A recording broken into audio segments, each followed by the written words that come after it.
کیا آپ کے ذہن میں کبھی یہ سوال آیا ہے کہ کیا اللہ مجھ سے محبت کرتا ہوگا؟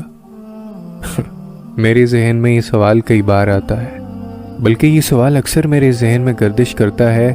پھر ایک دن مجھے خیال آیا کہ میرا رب جن بندوں کو زیادہ چاہتا ہے ان کے بارے میں تو اس نے آیتیں اتاری ہیں۔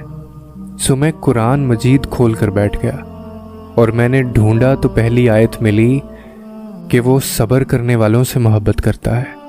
مجھے ملال ہوا، مجھ میں تو نام کا بھی تقوی نہیں۔ پھر میں نے آگے پڑھا کہ وہ صابرین کو محبوب رکھتا ہے۔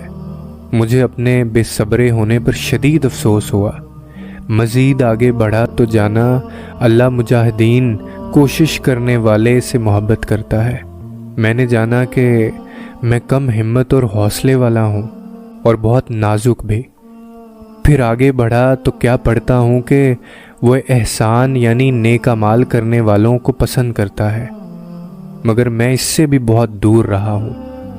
پھر میں نے اپنی تلاش ترک کرنے کا فیصلہ کیا، اس ڈر سے کہ اب شاید میرے پاس ایسا کچھ بھی نہیں جس کے باعث اللہ مجھ سے محبت کرے۔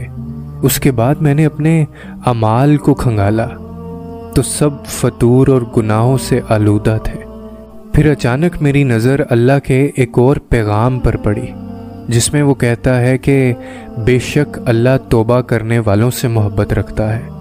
سو میں نے اپنا مقام پا لیا اور پھر اس کے بعد میں سجدے میں جا گرا، کیونکہ میں جانتا ہوں کہ سجدے مکمل کرنے والوں کی کہانی کبھی ادھوری نہیں رہ سکتی۔